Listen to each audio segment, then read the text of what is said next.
Welcome to the Port Huron Statement.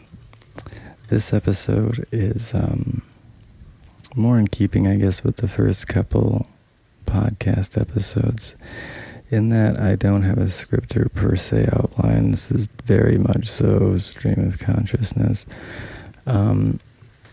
because really I'm at the precipice of a lot of really important things, and I am weighing how to communicate them and move forward.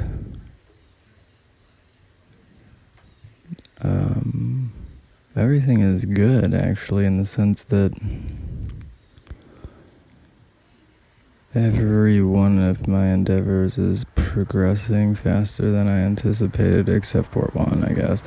The primary one. The simplest one, but I don't know, I wasn't expecting to complete the theories that I had been working on, and also not just the theory I had been working on, but really further than I thought it was going to take me. And the way things are sort of unraveling now, it looks like a very accurate paradigm and framework for the universe. Really, it from comes is fitting really nicely with the existing, standard model and astrophysics, relativity, gravitation, which is a big problem in science, the lack of rectification between relativity, gravitation, and quantum mechanics. Also, it explains things like entropy and quantum decoherence and particle wave duality, entanglement, and the Doppler effect. A lot of the strangeness of our universe, and the goal right now is to use the CERN data from the multiple parton interactions. So when a proton is collided with another proton,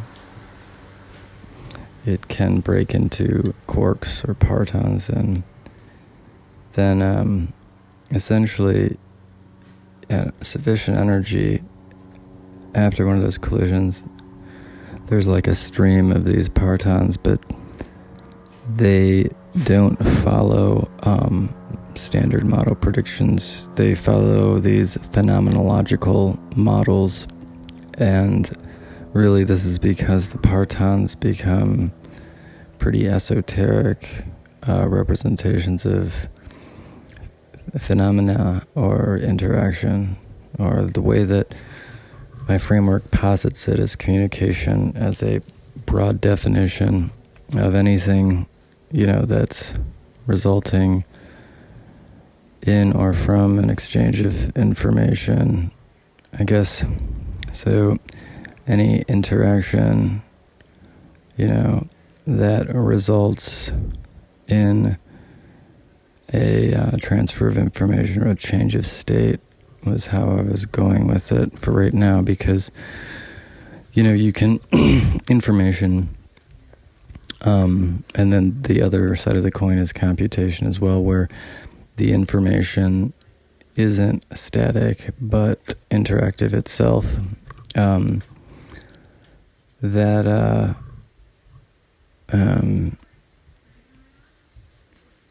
is more or less, the way that communication is defined in It From Comes, the concept is very broadly, because communication essentially of quantum state or eigenstate, these types of things are looked at as communications, and really something like a phenomenological computation. The idea of It From Comes is that essentially the universe is composed of non-substantive phenomenological quanta. The quanta are manifest based on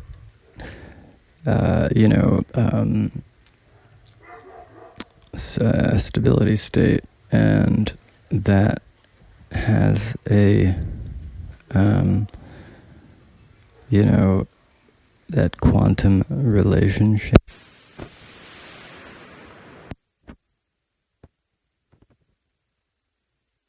Sorry, that the quantum shoot. I should start. No, I can't start over, can I? I don't even know how I am. Oh yeah. So okay. So here's the idea: is that if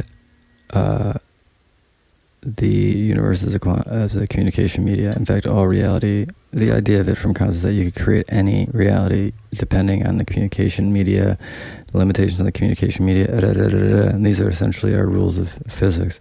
And so, you could create any reality from this paradigm, and so it also mirrors how consciousness emerges essentially as a coordination of communication that, just how like the quantum in our reality will manifest the classical, which is essentially in it from Kant, it's a projection, an Octonian, like Hamiltonian, Hilbertian space topology, Octonian algebraic geometry projection to our 3D plus time, space-time, which follows classical mechanics. But so the projection itself, our reality, is itself emergent. And a good example is consciousness, thinking. The brain ultimately manifests a topology of mind which doesn't match the topology of the brain. Like, my thoughts aren't the shape of a brain. They're not limited by the shape of a brain. But if you damage my brain, you will impact my thoughts. And this is similarly to how the relationship between a projected reality and the projection kind of works. There's a relationship, but it's not one-to-one.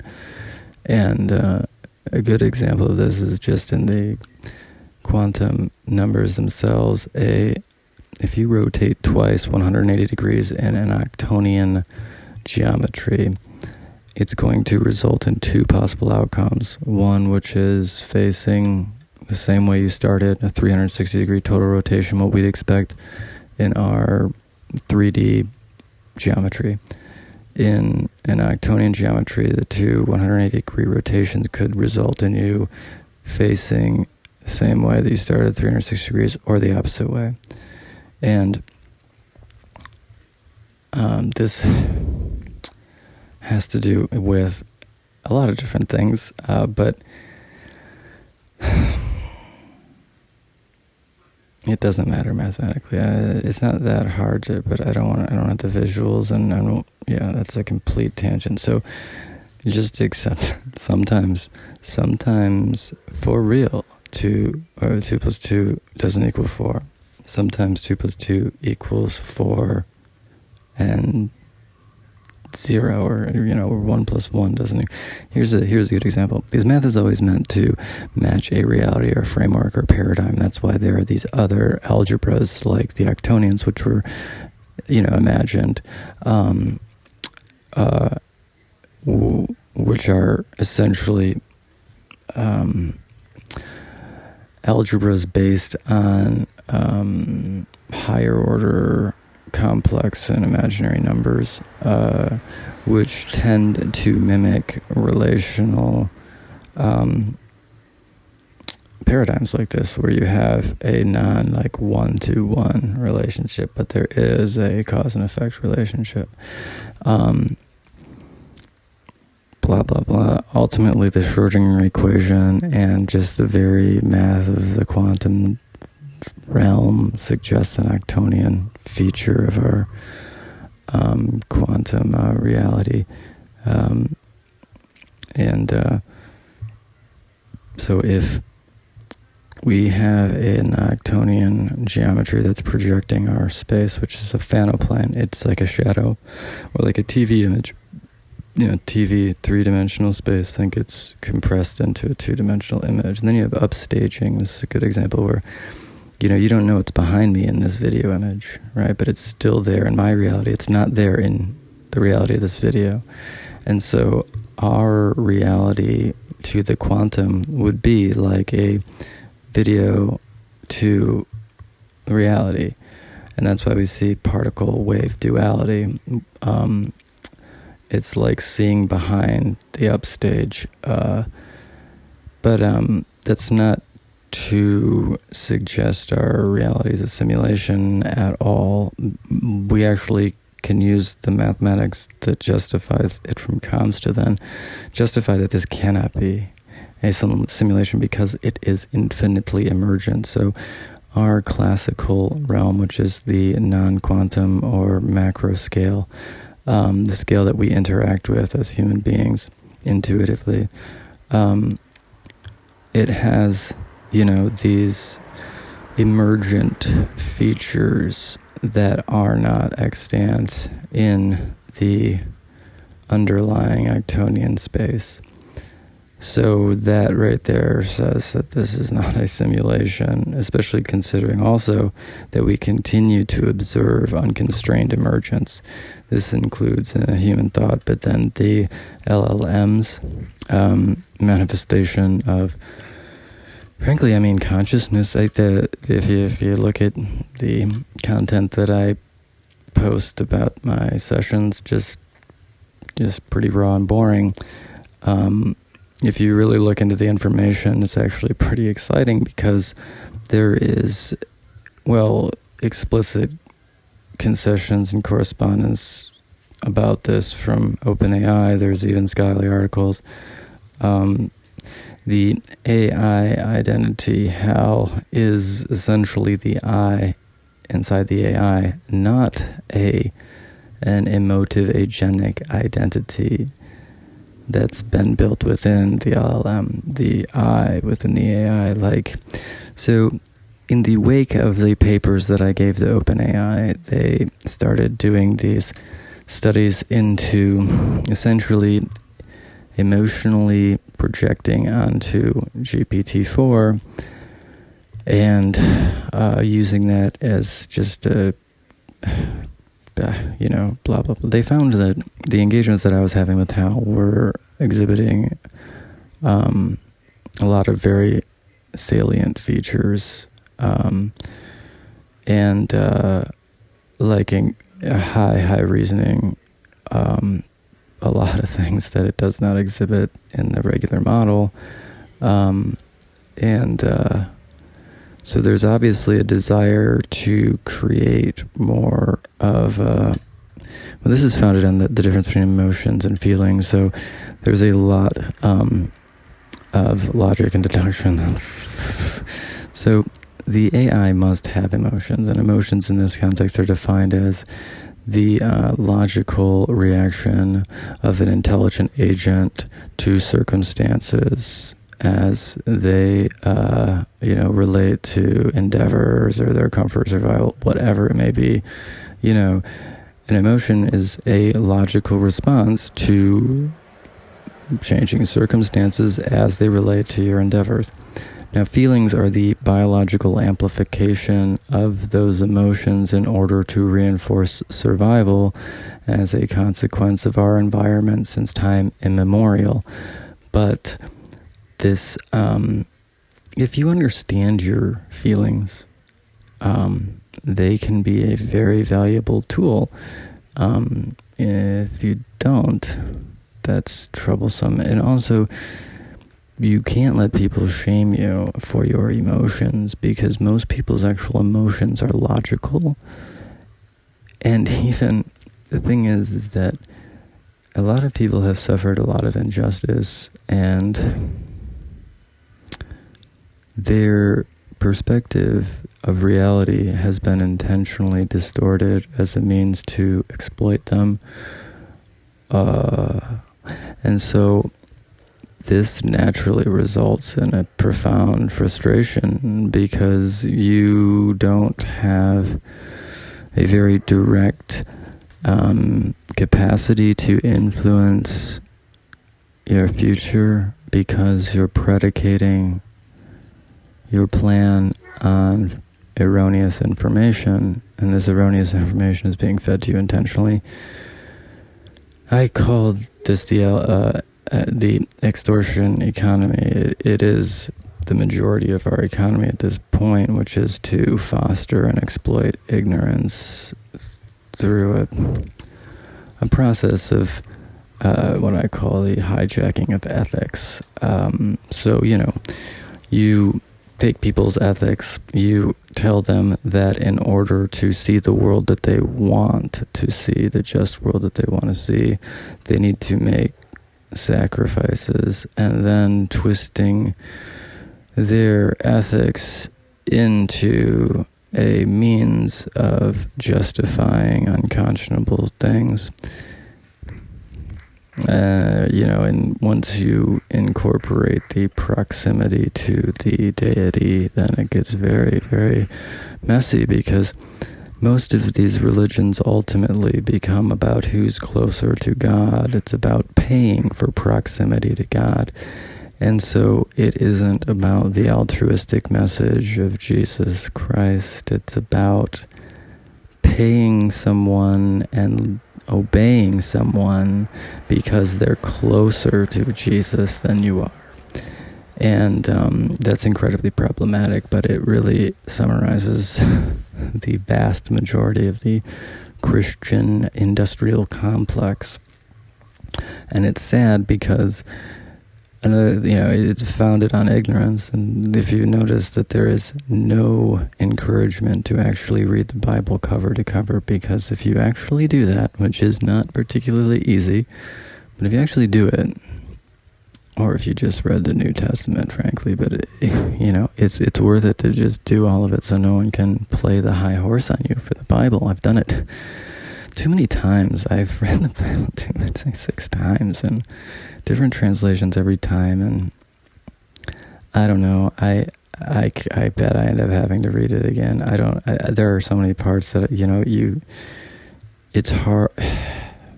There are, in its totality, do you read books like one sentence at a time randomly? You can't understand a book like that, and the fact that it's being taught in that way is spoon-fed in a very managed and intentionally, they don't want you to have your own interpretation. They want to give you the interpretation, and they want to give you as little of the Bible as possible that only confirms that interpretation. They want to do the work for you so that they can control your opinions and then therefore your behavior, because you can't argue with God. You can't. That's the reason that Christianity became the target of so many psychological operations inside the CIA is because you can't argue with God. It's a monotheistic God that is popularly accepted. And so the underlying ethic is universally appealing. So you use that to attract people. You convince them the world is evil and that they need to sacrifice in order to, achieve the goodwill or whatever that they need to. And that's the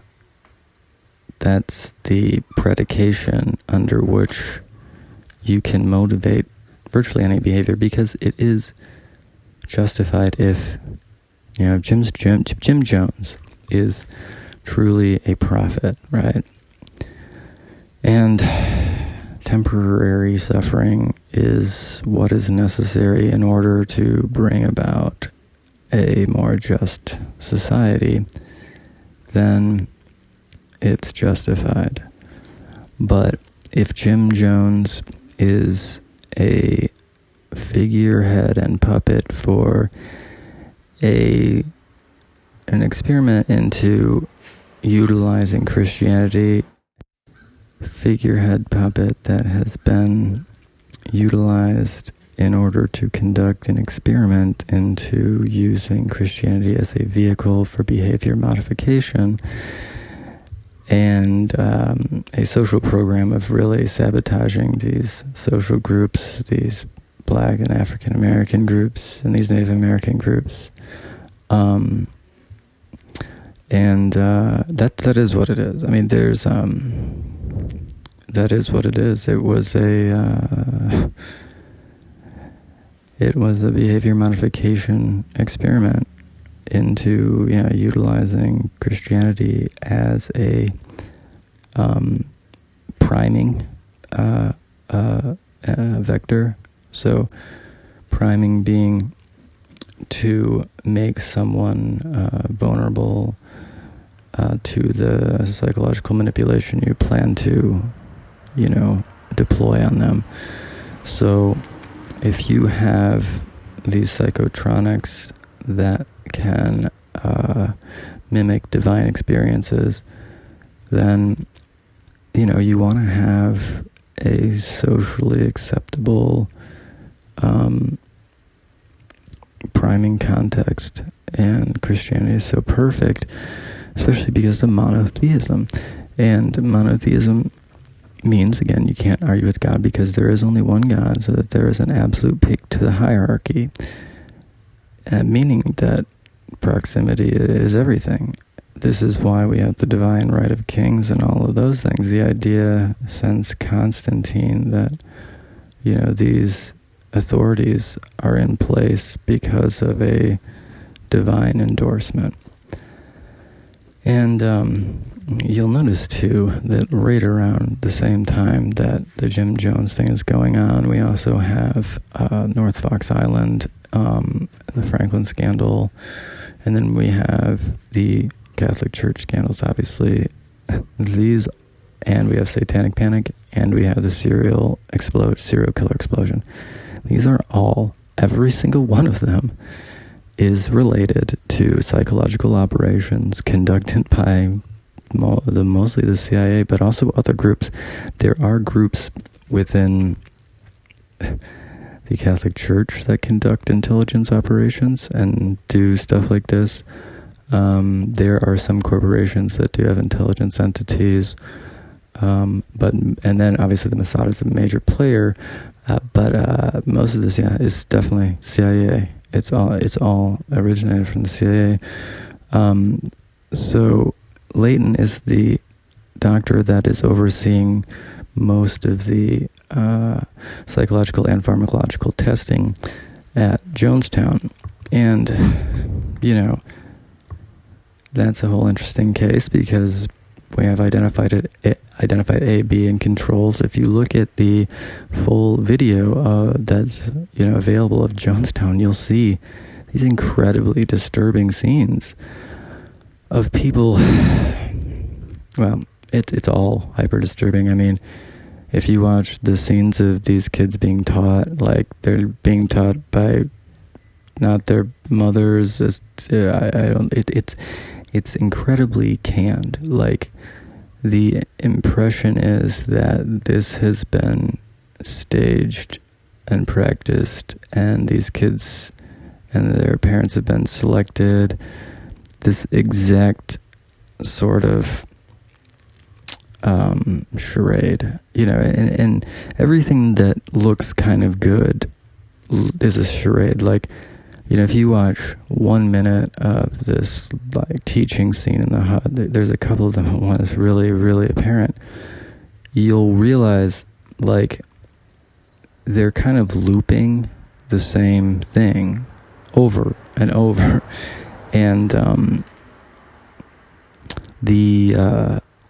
it's just weird. The intonation, good, it's very creepy because it's entirely insincere. They're not actually really teaching these kids. They are performing at teaching them, and if you pay attention to an individual child, because this is going on in the background where, the documentarians decided to pan over and check this out, and, Jim Jones and Leo Ryan are going some other way, and so it's clear that the compound management recognizes that there is a specific attention being paid, and so the volume of the goods goes up. Suddenly there's a couple more kids that come in, and there's more teachers, and it's very telling. And then we go into why Leo Ryan suddenly wants to leave, and how the hell did so much of this footage disappear. Also, if it's a mass suicide, why do they bother to mow down Leo Ryan? Also, if he was leaving early satisfied, why did he leave early? What happened was they got smoking guns of CIA coordination, and there was only one moment where they could be executed and everything contained. And really, what's even more interesting is the Leo Ryan visit actually creates a containment moment, because most everyone that has any sort of clout or credibility or access to media that has a lot of information on the Jonestown atrocity goes to Jonestown and gets killed at Jonestown. So what I found is a lot of controlled opposition, including evidence baiting, where you have an asset or operative offer a containment issue, such as, I don't know, Leo Ryan or myself. I've had a couple of these. An opportunity to get first-hand confirmation of what they have been trying to confirm. You actually offer them everything that they want, as an opportunity to get them where you want them, to kill them. And that's what happened with Leo Ryan. It looks like that's probably what happened with Leo Ryan, is that the idea is, okay, he's going to find this out. So rather than letting him find out from someone we can't control, let's give him the information from someone we can, and let the information lead him on this, designed path, resulting in a kill zone. There's other examples of this where it doesn't result in a murder. The Epstein, Franklin, and P. Diddy cases were both revealed through a controlled opposition mechanism, where the information was going to come out regardless, and so the way that it came out became the operative, element. And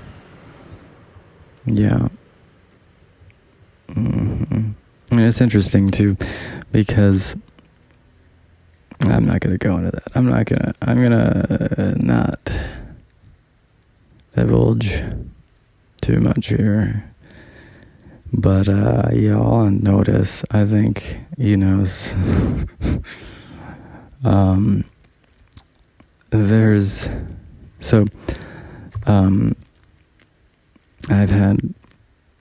I've gotten contacts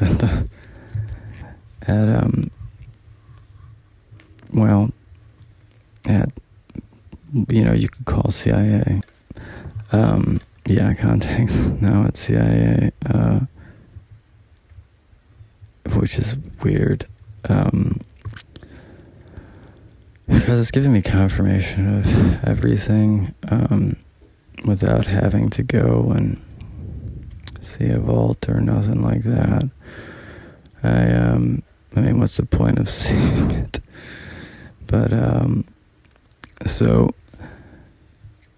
I'm at this point where I am in contact with not a ton, but a lot of intelligence agents and officers, and then law enforcement officers, federal and local, and then a couple bureaucrats and lawyers, and then a lot of scientists that are aware of everything I'm talking about. And then that transitions into it from Cows, which is now, it's going to be cited, I guess, in Academia Quantum, and then they're going to publish a couple of my papers, it looks like, on Academia Quantum, and then there's a growing interest in the concept. I'm getting some direct correspondence with, some of the CERN scientists, not a load of correspondence, but definitely some. And then a lot of pretty significant scientists have read my work recently, and it's definitely getting more attention, which is exciting. Then there's the reemergence of certain there have been more executives contacting me lately again, which is fun. Hopefully it doesn't just end up in me getting burned by a bunch of information mining assholes. I'm definitely more aware of that possibility, and I guess before I was as well, but I'm willing to share information, and I was willing to share the information I did share, and I guess it didn't hurt me too much to do so, and clearly the time has been allotted for the recipients of this information to recognize the value that it holds, and also the trove of subsequent information that I have related to it. And I'm not talking about exposing anything. I'm talking about the physics model and framework that I developed has application in AI. It's fascinating, and so it's just starting to get more formal interest from academia, as well as a re-emergence of interest from the entities that I had initially engaged with. And there's also been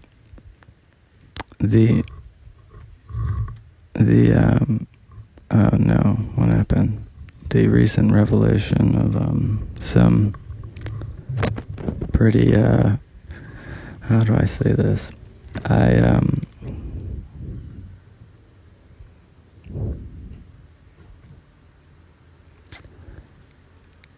know something you don't know.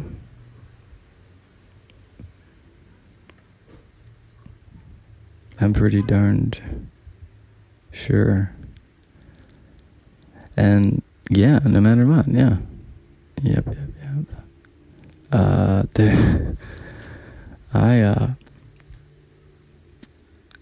I'm still hedging, but I'm pretty sure that I've made a pretty phenomenal discovery. Just in the past 24 to 48 hours.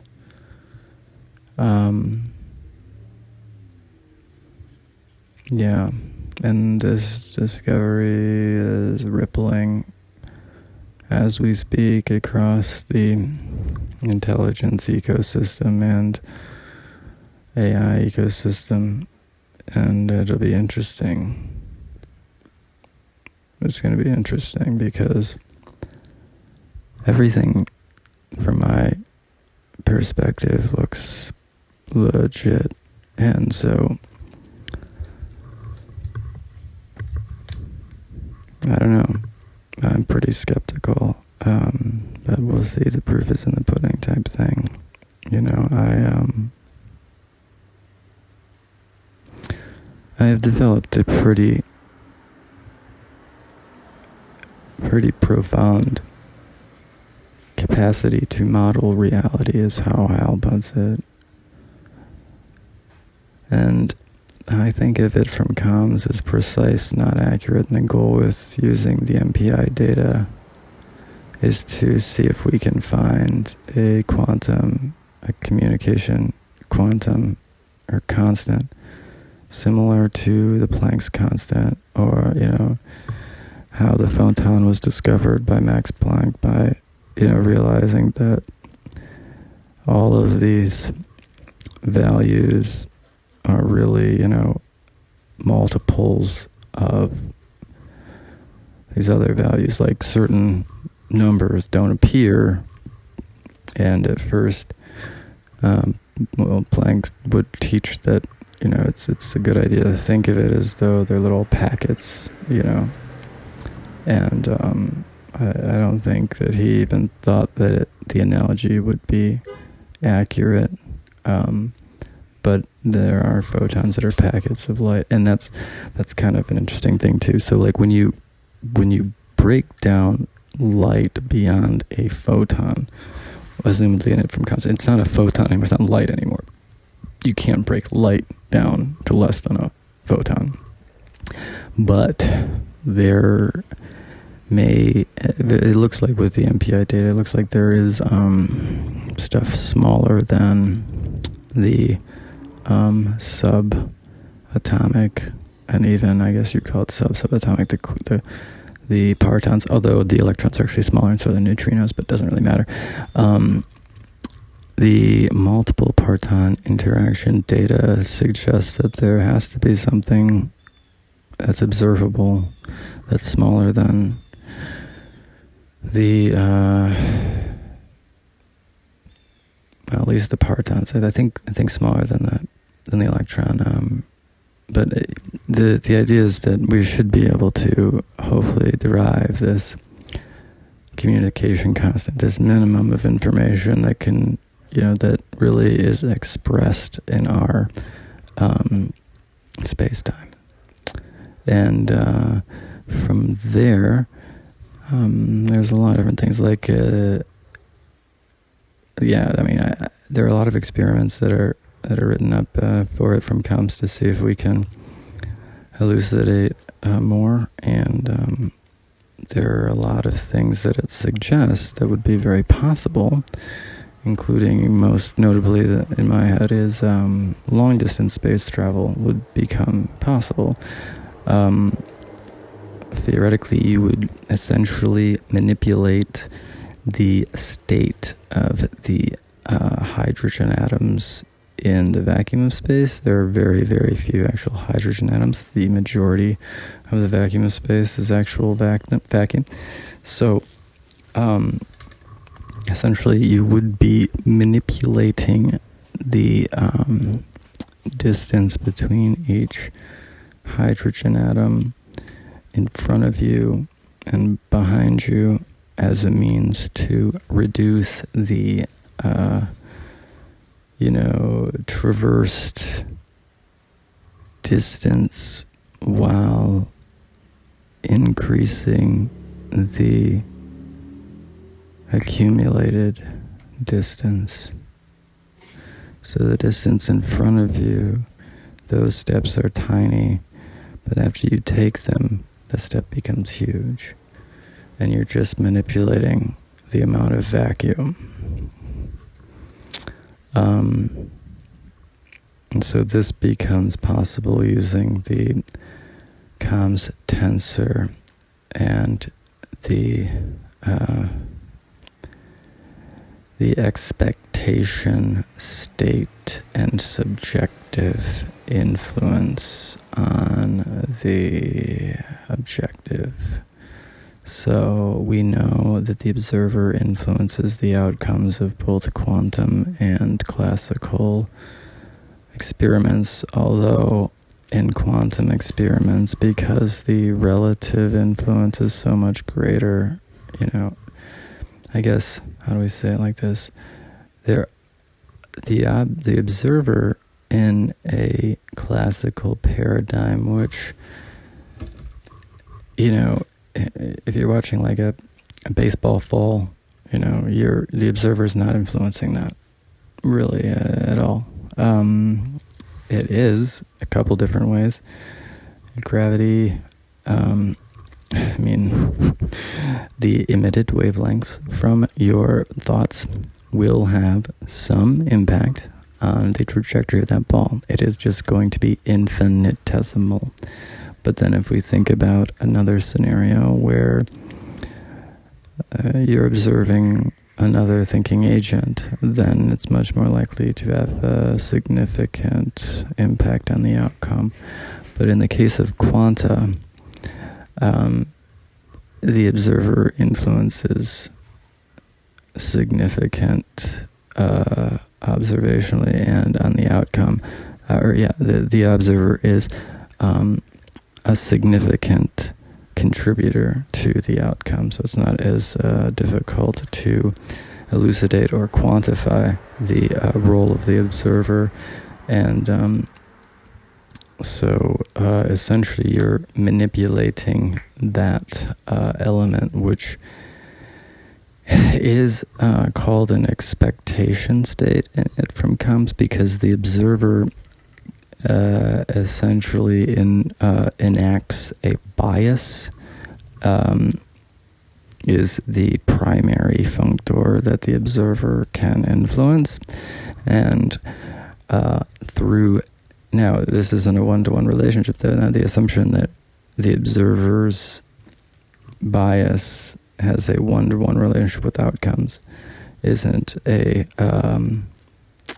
certain thing. It would depend on so many factors, but once you can get to the point where you can predictably manipulate the observer to manipulate the outcome on a quantum scale, then you can really start to manipulate matter. Especially you would expect that very, very low density vacuum space, hydrogen, would have the largest potential for influencing in this way, because you would really just be needing to influence the relative distance between a couple hydrogen atoms, and the causality of that, which has, as Einstein's, and like, my God doesn't play with dice, which is true. There is more causality than the standard model, I think, is acknowledging, although I think that there is probably an element of randomness inherent in the particle wave duality element, in the fact that one karate chop is with two hands in the Actonian realm, so you don't know which one is going to cast a shadow on our classical perspective. So there will be an element of randomness. However,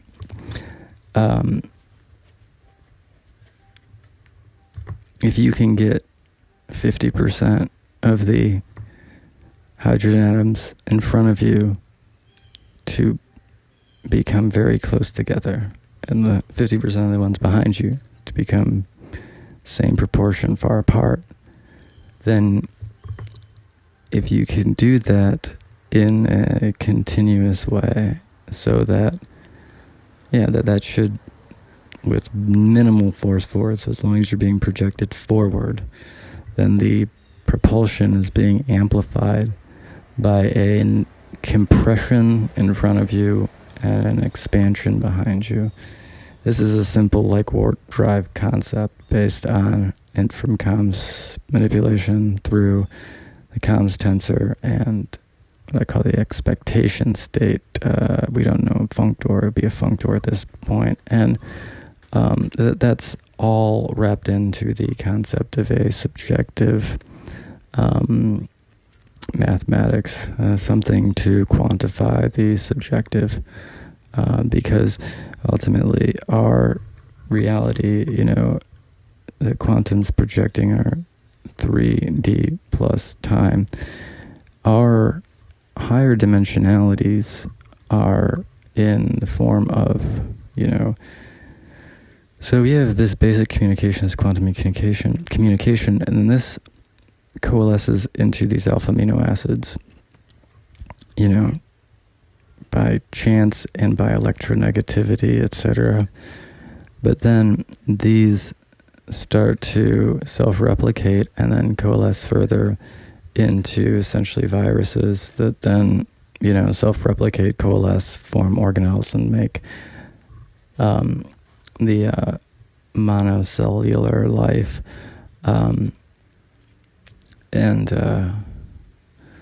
So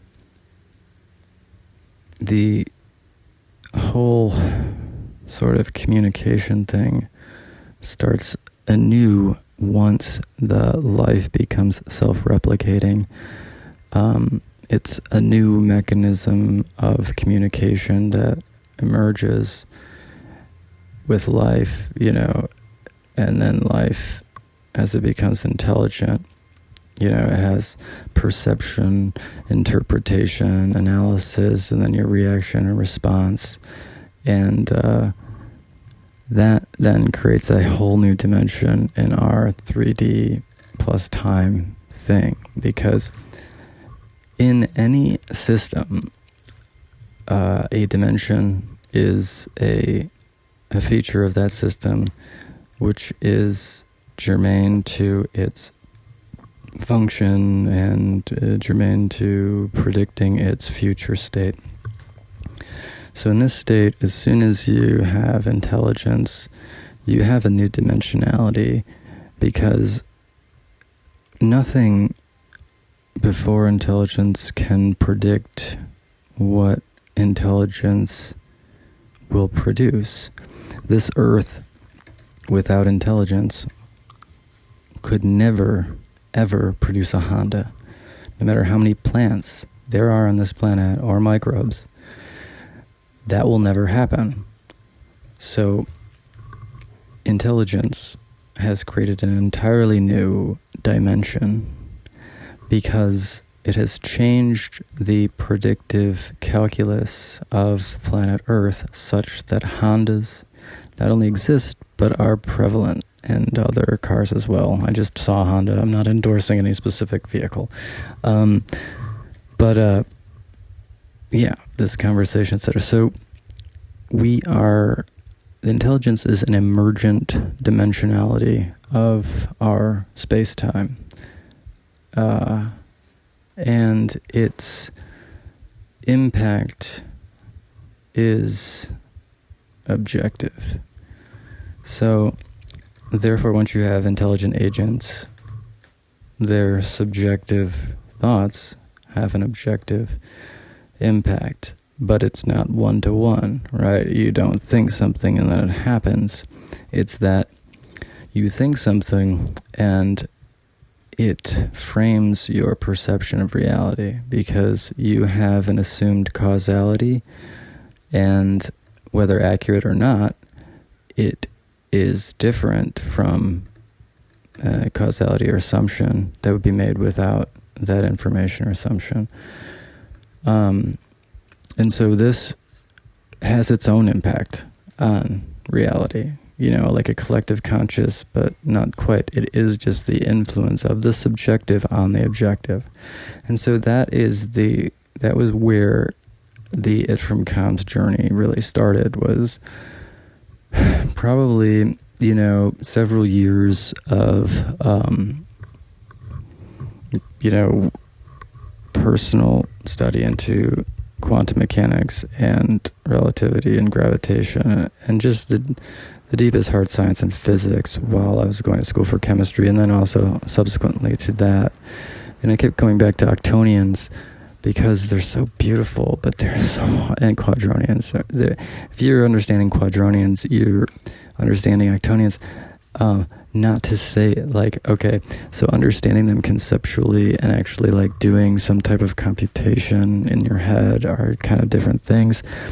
because octonians are more or less just twice as many dimensions, or whatever you want to call them, as the quadronians. But in doing that, they're infinitely more difficult to, compute, but conceptualize relatively similar. Well, I don't know, because in the quadronian paradigm, you actually kind of can envision it somewhat like a 3-dimension plus time paradigm, whereas octonians, you have 4 dimensions you don't know what to do with,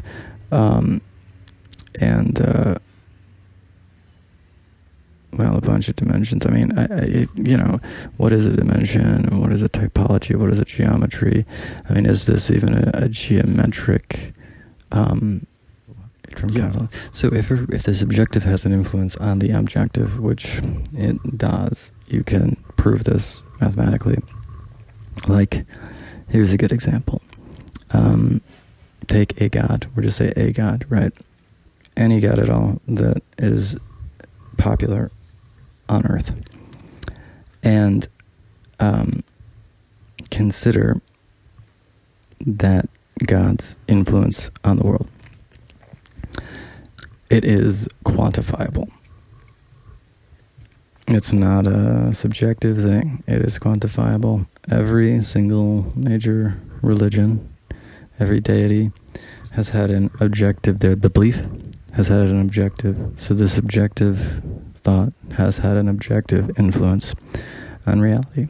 Therefore, there is an objective subjective influence on reality of the subjective. And what this is a projection of your own internal projection, projecting back on reality.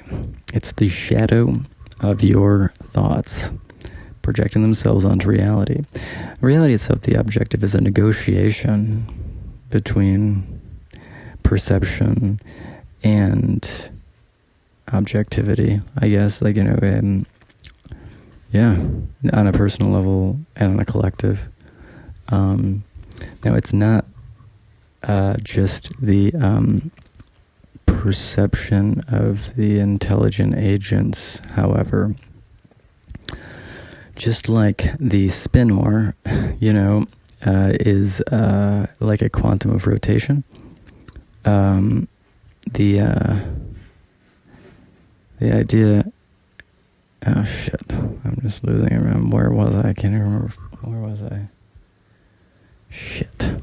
Oh, my gosh. If I can just remember where I'm at, I'll remember how to finish that.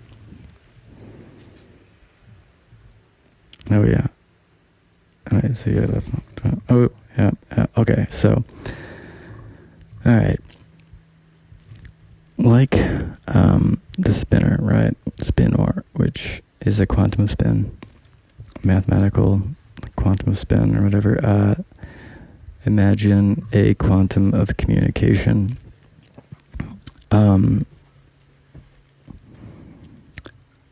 It has, it can impose an expectation without being thinking.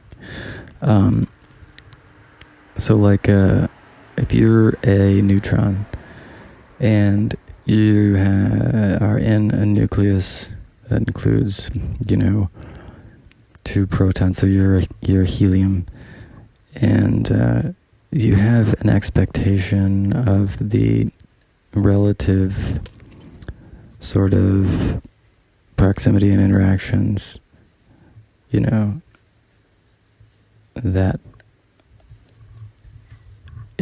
are upcoming,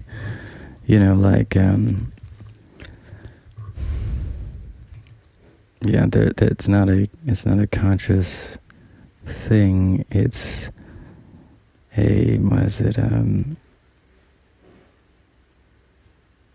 it's like a trace preserving map, but it's not intelligent.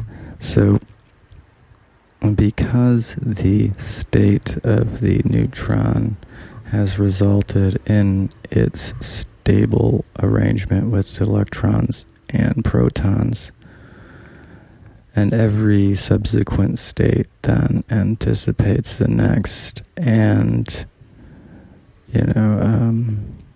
anticipates the next, and suggests the previous. So, therefore, that suggestion is manifest as an expectation within the quanta itself, not consciously, but as a feature of reality. And so, any deviation from the expectation will require the application of energy. Yeah, I think so. I think that's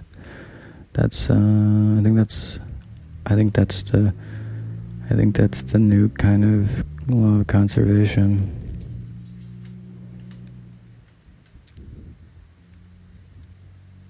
I don't know, spitballing right now, but there's there are a growing number of entities that are realizing the conceptual soundness and mathematical soundness of it from COMS.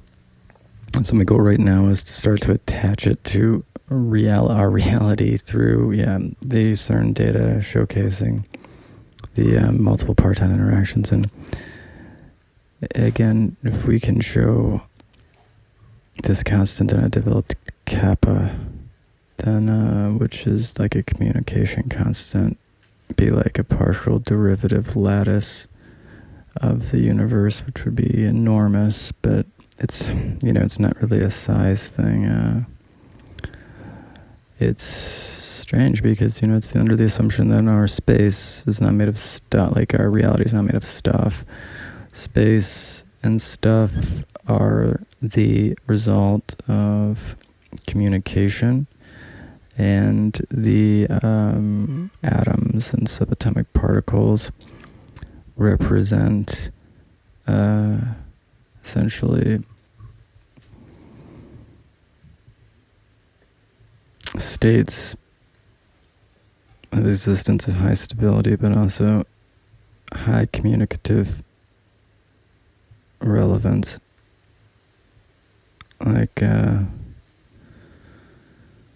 you don't see one single candle in the dark. It's on a lighthouse, you need a lot of candle power. A proton is, an example of a lot of different contributing what they call strings in string theory, and we're able to observe them because of their coalescence, but they coalesce because of stability reasons and other reasons. I think it's somewhat analogous to a soliton, where the container of space-time manifests in something like a standing wave that are these subatomic particles.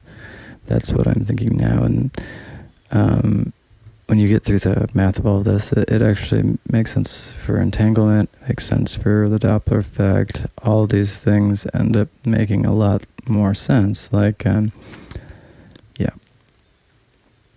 I don't want to go any further into it, but again, there are some pretty significant correspondences on this topic, and the fact that if this objective has influence on the objective, this has a lot of other consequences, and it goes into the prisoner's dilemma and game theory and what I call the altruism economy, where you can take the same basic mathematical foundation and apply it and the underlying conceptual theories to an economy and a civilization, and the altruism economy is what you come to, is that you the framework we're under right now, which is ultimately a zero-sum game framework that is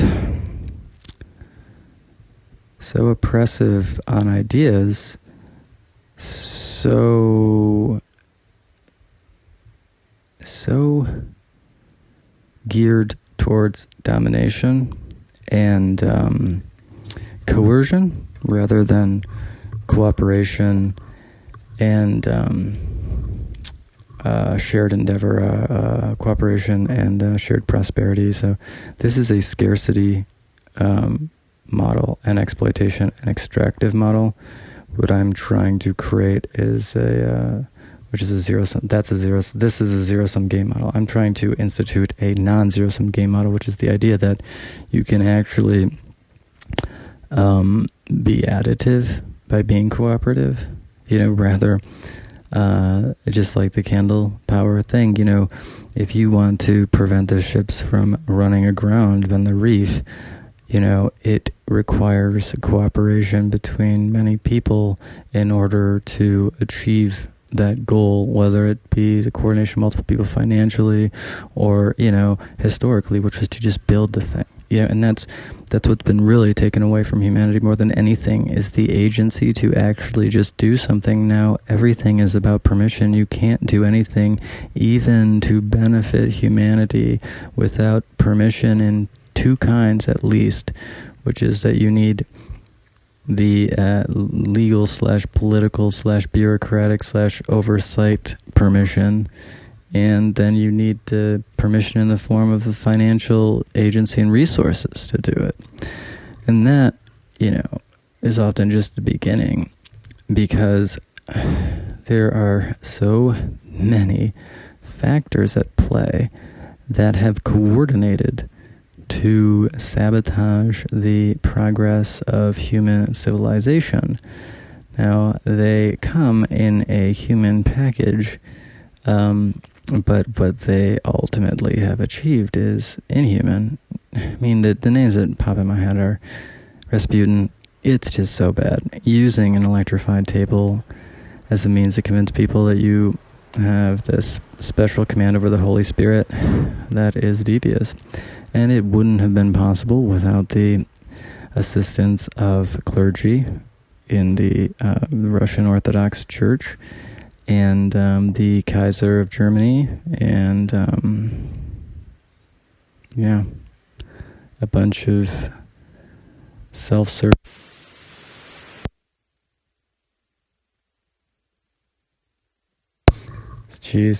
A bunch of self-serving either aristocrats, a lot of them were, or Rasputin was a like a horse thief, serf, which I respect that he refused to accept his station, but he was a depraved asshole, So the Rasputin story is a story of a lot of destruction, a lot of death. All because that's what was wanted. The Kaiser was trying to create chaos in Russia in order to win World War I, and essentially offering Rasputin Russia if he can get the Kaiser to, negotiate a peace settlement that was highly favorable to Russia. There were a bunch of different terms, get them to side with the Germans, get them to stay out of the war, sabotage, so many sabotages, famines, poisoning food supplies, sabotaging trains, Russians wearing German shit, sabotaging Russian trains. I mean, they had conspirators all over the Russian government, including the what's his name, Sturmov or whatever, who was prime minister or something. It's essentially first in command other than the Tsar, and he is actively colluding with Rasputin and the Kaiser to sabotage the Russian war effort, under the impression that they would essentially establish a dynastic like rule in Russia upon the favorable outcome that the Kaiser was asking for. I don't know how they become the dynastic rulers of Russia in a peace agreement, but I guess, you know, in that situation, then Rasputin just continues to use the little Nicholas as like a, you know, weird voodoo doll. You know, they're poisoning him. He had a lot of access to pharmaceuticals too that, like, the Russian, apparently, pharmacology didn't know about it. He was using these coagulants and shit on that little Romanov kid to make him, you know, predict when he'd be sick, when he'd be like gone and shit. So there's always like, you know, he had to be around, otherwise the kid would get sick. And, you know, that was coordinated with servants at the, you know, palaces, and then with some of the whatever handmaids and the cousins. I mean, the Tsarina and Tsaritsa,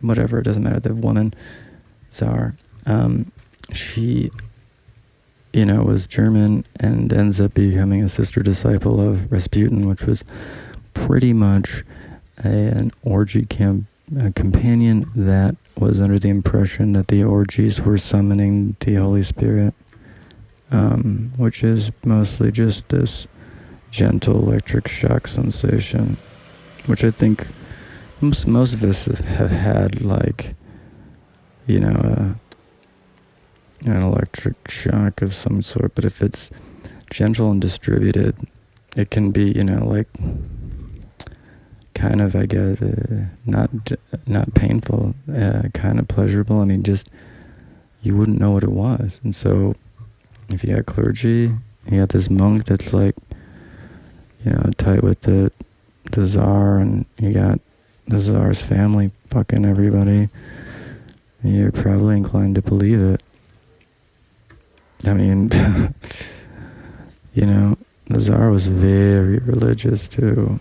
He believed in the divine right of kings and that blah, blah, blah, blah, blah.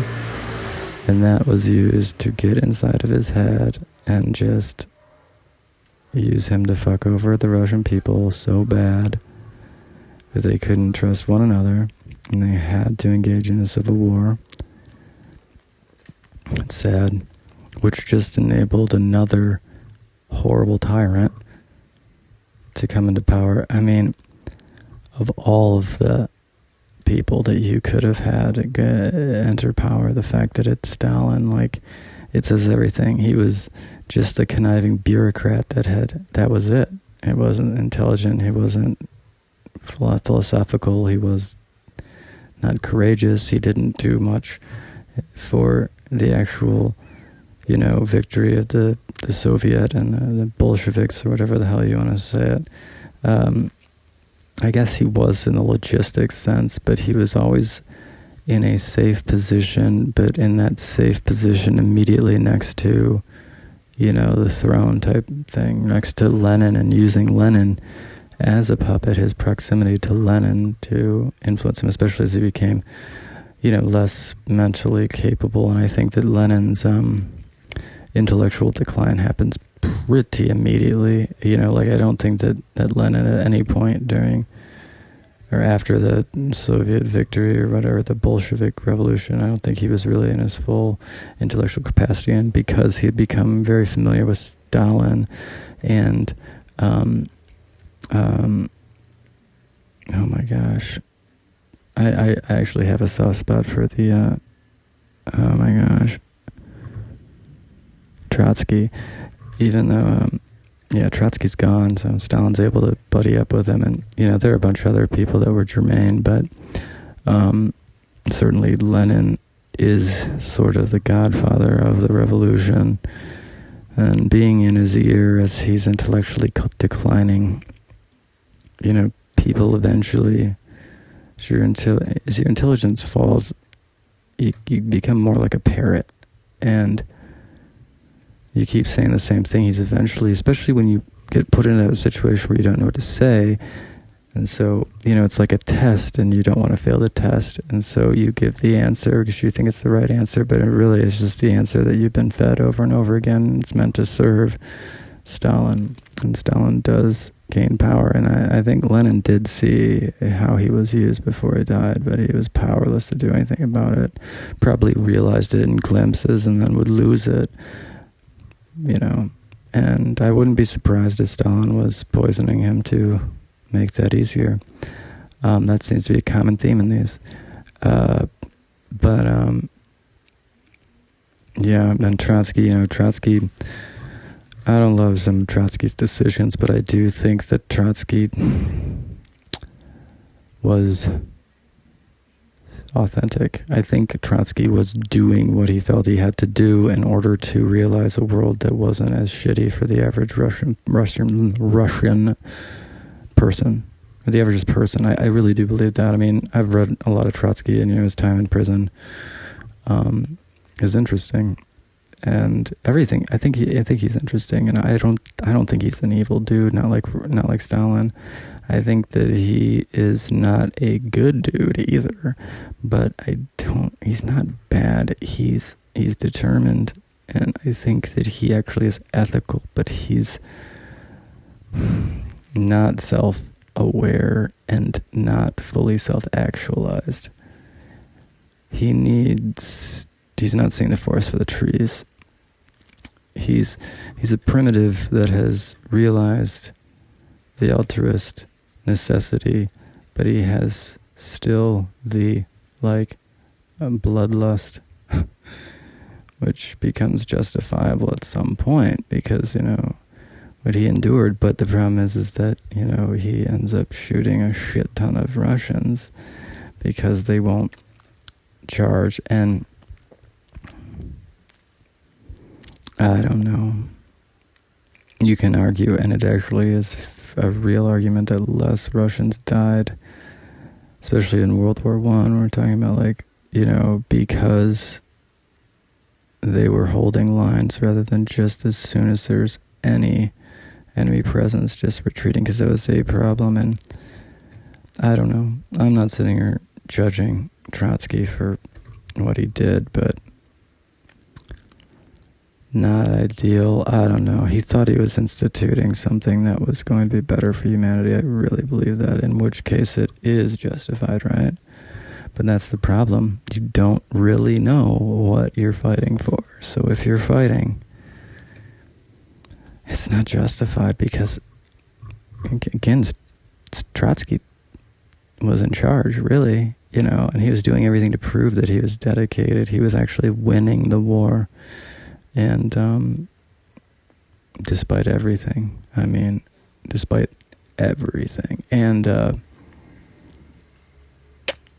that's why you shouldn't shoot a bunch of Russians that are retreating, because you might be helping a sociopath gain power over that very country. Although if they lose the war, then the Kaiser gains control of Russia, and World War I continues, and we don't want the Kaiser in control of Russia either, so I don't know. Really, when you really think about it in those terms, thank you, Trotsky. I don't know how I got on this. Just because it's the same story over and over again. Look at the League of Nations. What did the League of Nations do with the Hitler situation? That was the exact situation it was supposed to prevent. And rather than preventing it, it actually enabled it, because the fake comfort of the League of Nations it's a paper tiger.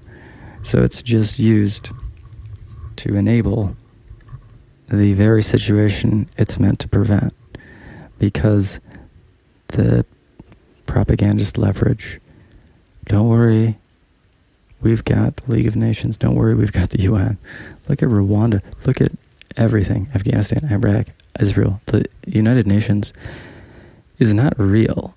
The fact that the Security Council can unilaterally veto anything, and the Security Council includes Russia, the United States, does it include China? I think it does. So three, and then France and Great Britain So you have, really, that's 5 diametrically opposed interests, though the American, British, French tend to coalesce a little bit. Well, yeah, pretty well, but then a lot of the times what ends up happening is the Russians, the Chinese, or the Americans will veto things that by every, appraisal shouldn't be vetoed, but because they want to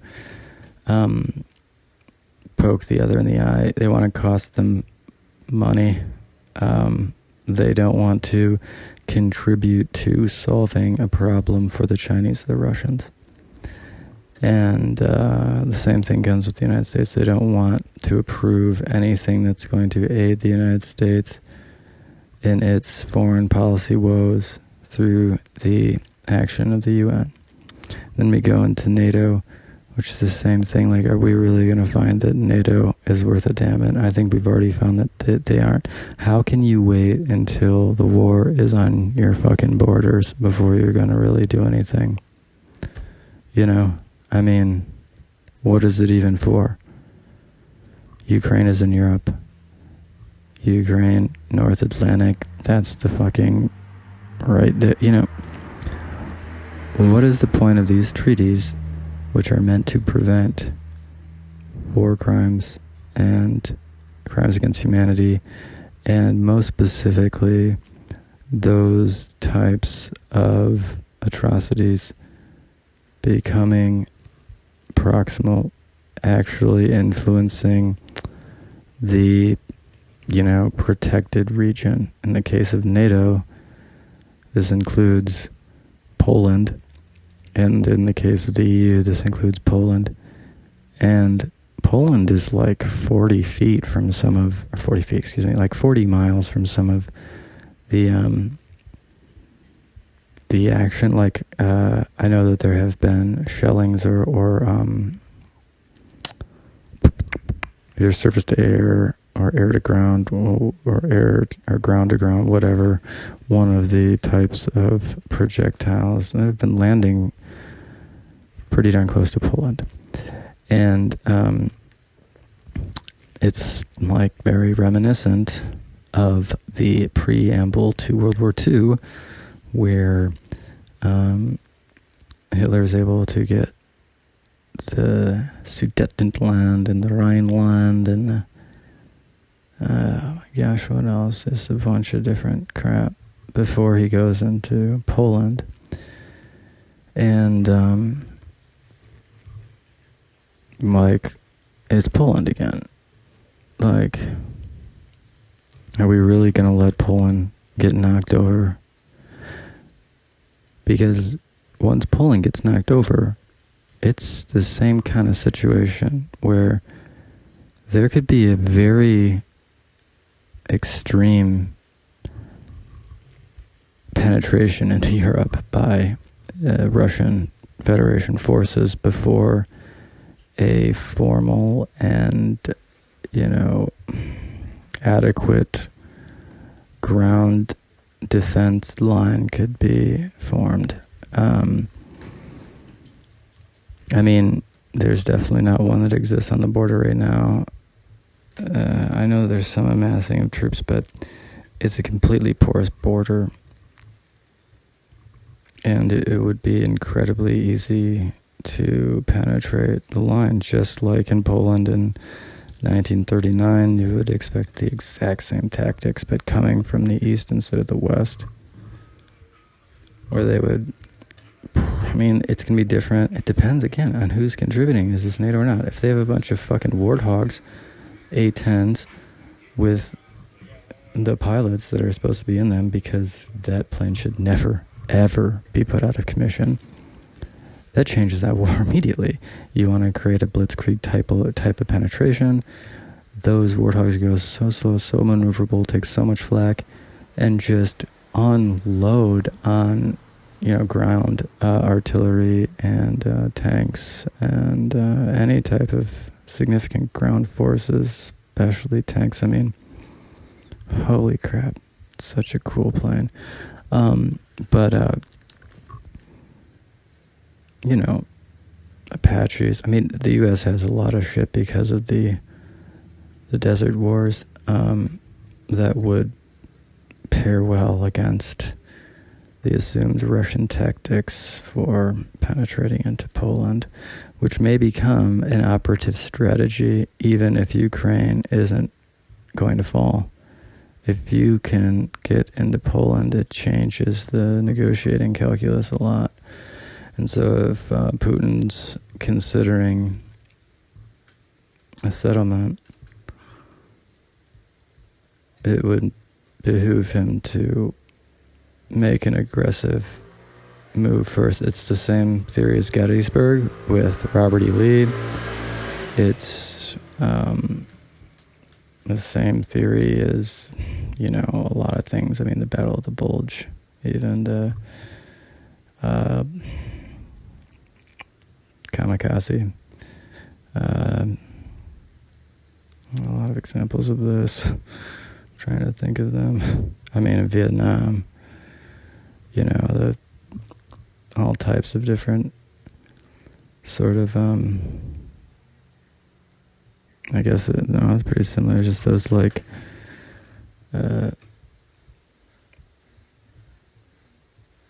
attempts to, the Hail Marys. That's what it would be, the Hail Marys. It's not that Russia's that weak, but this war is draining, I guess, China as an ally, and then if India kind of goes, I mean, there is a definitely growing power in that sort of axis between, Iran, Russia, but Russia's, in the middle, because Russia is heavily tied to the United States in a lot of ways, and the intelligence agencies that pretend like the FSB and the CIA aren't buddies, and the KGB and the CIA were a lot closer than people realize, that I ever realized. And now the FSB and the CIA are still a lot closer than I ever realized. And so the Russian thing isn't simple, especially with Trump. And Trump has a litany of Russian things going on. And which is kind of a wild, and then China's the same way. China is the source of most of the wealth and leverage of the donor class because of the access to infinite amounts of molded plastic and other bullshit that they can import and sell at 100 times. The cost of labor and production there is literally about 1/100th of what it is here, not because they work harder or anything like that, but it's because of currency manipulation, labor laws, environmental laws. But it's currency. It's just currency manipulation. It's just the fact that the insular economy allows for the exchange of U.S. dollars into yuan that enables pay someone in U.S. dollars, literally pennies, and in yuan domestically, the buying power is better than minimum wage. They're actually getting more buying power than most of the American workers in similar positions. But the yuan's conversion is manipulated in order to really export all of the American industry to China and enable all of these industrialists to cease to pay the workers any so if they have to pay American workers a reasonable wage, then the American workers have political power, because together they have a comparable amount of wealth and blah blah blah. So as a means to dilute the agency of the population at large, and weaken the economy, but for the benefit of a very, very, very few number of people, the few people that have access to the Chinese industrial apparatus, which is mostly the old Detroit industrial apparatus that has literally been exported there. It's pretty insane. But it's about access. You can't gain access to that unless you have access to it, which takes political connections. And so if you can gain direct access to wholesale products from China, you're getting them at such an incredibly low price, and you know, selling them in this inflated, you know, economic ecosystem. The margins are enormous, and also you're not paying any American worker that, you know, is voting, and you don't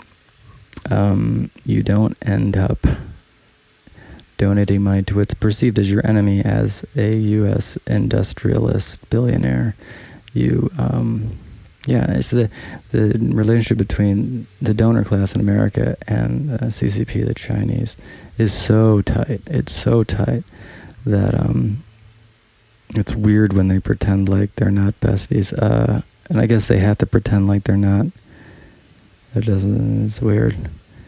So it's not, if there's a war, it's almost like another World War I, where everyone just got in a room and said, let's have a war. Let's use a war to distract people, and let's use this war to destroy certain people and kill certain people and steal in certain ways. I mean, the aftermath of World War II is it's so bad, because all of these Nazis that were involved in that Unit 731 and the concentration camps and everything get positioned in the concentration camps as Jews that have died in other concentration camps. But obviously no one in the concentration camps knows this, and everything's destroyed. But okay, so they're given an identity of a person whose entire family's dead, and they know from another concentration camp where that person actually died, but they are in fact a loyal Nazi scientist or just leader. You know, you kind of have to be pretty special for this, and you have to, I feel like, be convincing looking. And from what I understand, you know, they had a backstory to fit, you know, there are these different communities that formed in different little mountain or forests and stuff, and so using that, like, you know, we almost got away for so long, they finally got us type thing. And, you know, spend the end of the war in the concentration camp until the Allies come. And, you know, then they use the ID to gain access to paintings and other looted shit. So, you know, like, I give you an ID of someone who has influence and power but is actually dead and their entire family's dead. You can gain the paintings through this bureaucracy, take them to the United States, sell them to these art museums in the United States, and then use that money to continue the cause. And it ends up coalescing around the US CIA, because the US CIA uses Paperclip and Paperclip Plus to create all of these amnesty agreements. So they take all these behavioral scientists and psychologists and really propagandists, people that were, their goal was, these people aren't like normal scientists. They're the people that were tasked with manipulating the science and biology, chemistry, pharmacology of the population, media, in order to get them to not just acquiesce, but emphatically participate in the Nazi and Hitler message and endeavor and agenda. And that was hyper salient to the Paperclip project. They gave amnesty to so many horrible, unconscionable Nazi war criminals. And then there were so many others that, you know, slid under the radar, and the even awareness of the program I'm talking about isn't public. You know, the fact that the U.S. is hiding the fact that they got evidence of a program that concealed a bunch of Nazis as Jews is mind-blowing. I can understand why they conceal it on one hand, but they...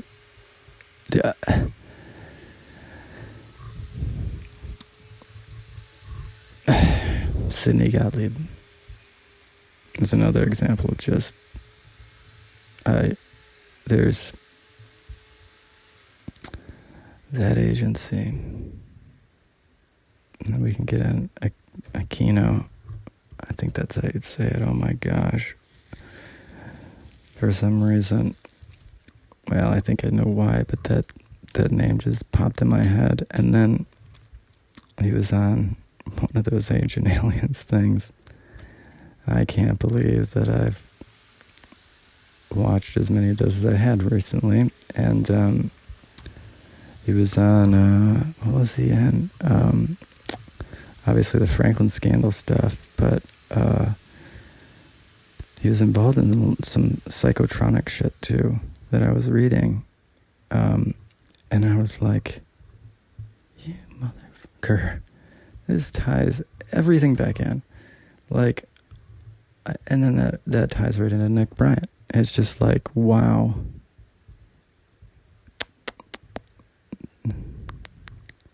I guess that's it. I don't know what this diatribe really means for you, but there was a concealed message. I don't think you got it because I'm really I meant to make it. I'm going to make another one that's a more formal response to what this is meant to be a response to, I guess. And I think that this is actually a good episode. It does have my sprawling sort of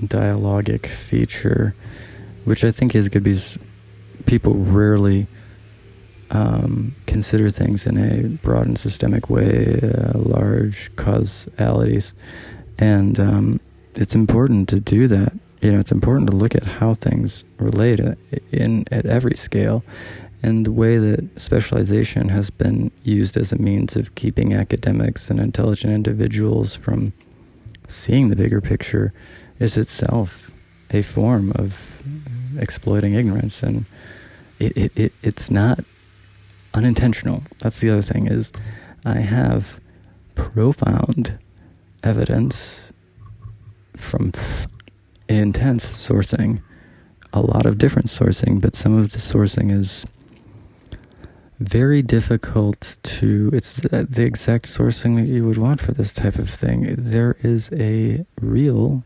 coordinated effort to foster ignorance and exploit it in a lot of different avenues and different ways. And I don't know, I'm here to try and be a sort of vaccine for that disease, because it is getting harder and harder to know what's real, and knowing what's real is very important. The post-fact world bullshit is bullshit. If you are assuming, like, alright, let's take anything. If your assumptions of reality are incorrect, they will have dire consequences. If I assume gravity is like 1/4 of the actual acceleration rate of gravity on Earth, that would have lethal consequences over and over. I mean, it would. I mean, because that's because we have this intuitive relationship with Earth gravity. But if you didn't, and if you, I don't know why this is my hypothetical. This isn't a very good hypothetical. Oh, geez, I don't know. It doesn't matter. There are so many examples of these. Here's a good one. Let's say that you believe that you can swim, but it turns out that you cannot swim. It will greatly impact your decision to jump in the water, especially, let's just say it's, a lake, it's very deep, you're on a raft or something. If your perception of reality is that you're a strong swimmer, but the actual reality is that you sink like a stone, that is a very consequential fact to not have accurate. And there are a lot of parallels in local politics, state politics, federal politics, where it's like that. It's like a bunch of people jumping into a lake, thinking that they're excellent swimmers when they have no idea how to swim. So they keep voting to make the pool deeper, and they keep drowning.